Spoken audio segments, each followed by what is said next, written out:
تو میں تو اہل حدیثوں کو بھی بولتا ہوں کہ یار آپ اگر اہل نہیں بنتے حنفی، فقہ حنفی کو فالو نہیں کرتے، شافی کو فالو نہیں کرتے، تو کوئی بات نہیں، آپ ایک پانچواں فقہ نکال لو.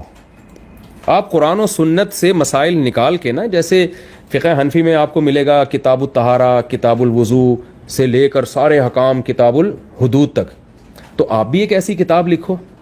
ہم جہاں چار کو برحق سمجھتے ہیں، ہم پانچویں کے بھی صحیح ہونے کا ہم کہتے ہیں بھائی چلو ادھر نہیں تو ادھر چلے جاؤ. لیکن آپ کا کوئی فقہ مرتب ہی نہیں ہے، آپ کہتے ہیں ہم ڈائریکٹ قرآن و سنت کو فالو کرتے ہیں. بھائی آپ کریں فالو، لیکن اس کو ریٹن فارم میں تو لے کر آئے نا. کوئی لا دنیا میں ریٹن فارم کے بغیر چل سکتا ہے کیا؟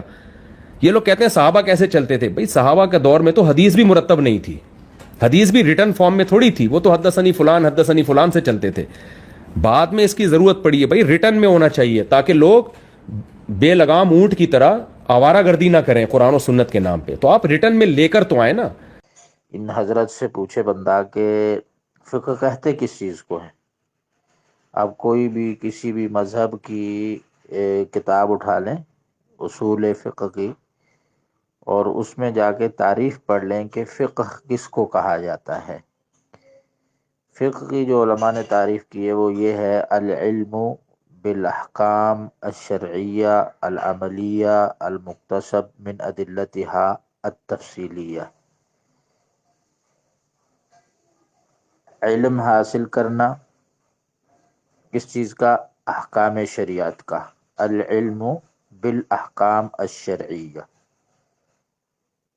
العملیہ، علم حاصل کرنا احکام شریعت کا، وہ احکام جن کا انسان کے عمل سے تعلق ہے، جیسے نماز ہے، روزہ ہے، زکوٰۃ ہے. انسان کے عمل سے اس کا تعلق ہے، فزیکلی انسان اس کام کرنے کے لیے کوئی کردار ادا کرتا ہے.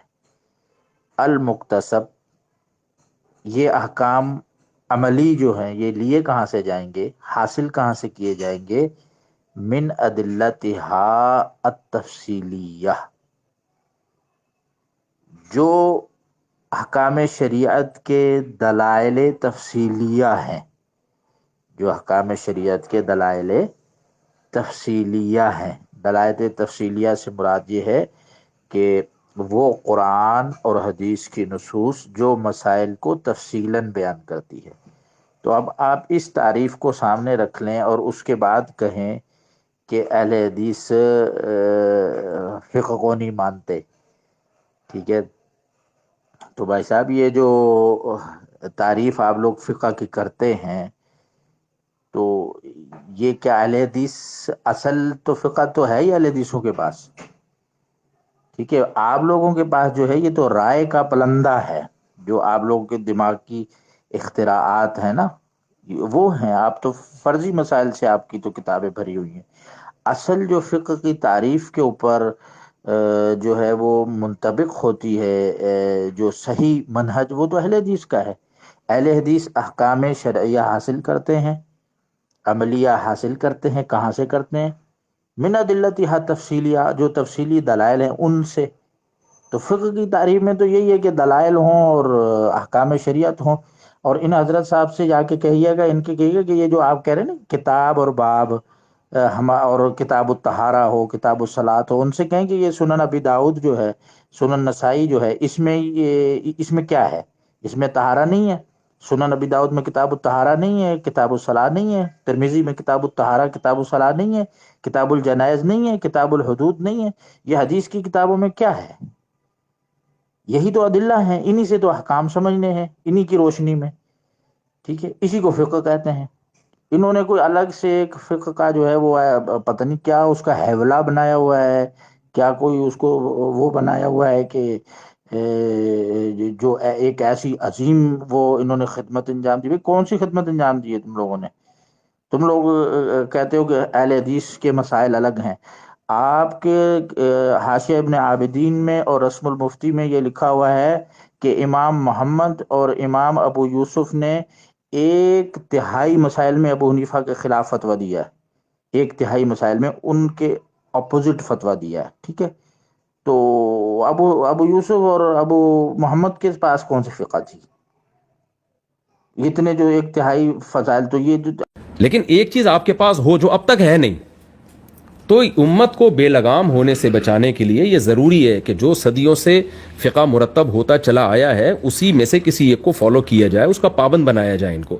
ادروائز یہ قرآن و سنت کے نام پہ جو بیڑا غرق ہوگا نا. آپ کے تو بڑے جو 3 امام ہیں ان تینوں میں آپس میں اختلاف ہے. اب آپ بتائیں کہ آپ کہتے ہیں کہ تقلید جو ہے وہ اختلاف کو روکتی ہے. تقلید تو اختلاف کو بڑھاتی ہے. تقلید نے جو امت کا بیڑا غرق کیا ہے، امت مسلمہ کا اختلاف، تعصب، ضد، انا، یہ سارے تقلید کے نتائج ہیں. ٹھیک ہے، آپ جا کے جانچیں نا، ابھی آپ پیچھے پرانی ہسٹری کی کتابیں پڑھیں، ان میں یہاں تک فتوے لکھے ہوئے ہیں کہ کیا حنفی شافی کے ساتھ شادی کر سکتا ہے یا نہیں کر سکتا.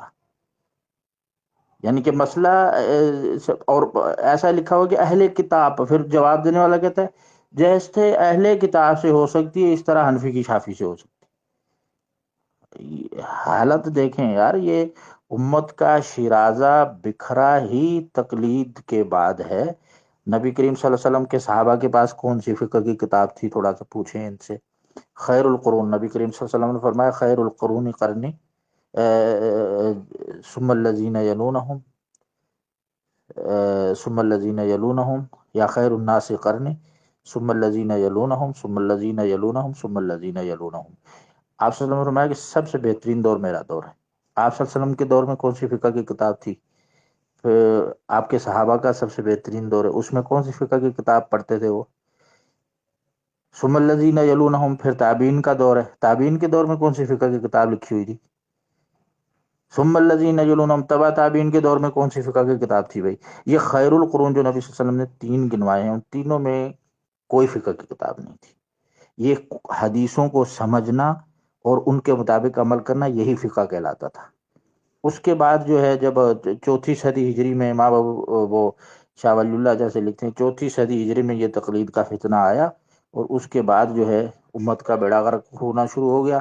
جھگڑے، لڑائیاں، فساد، تعصب، اناد، یہاں تک فتوے دیے گئے کہ فلاں کیا حنفی کی شافعی کے پیچھے نماز ہو جاتی ہے، شافعی کی حنفی کے پیچھے نماز ہو جاتی ہے. تو یہ جو اب ہسٹری پڑھے نا، یہ تو لوگوں کو ایک لحاظ سے گمراہ کرنے والی بات ہے، سیدھی سیدھی بات ہے. بارک اللہ.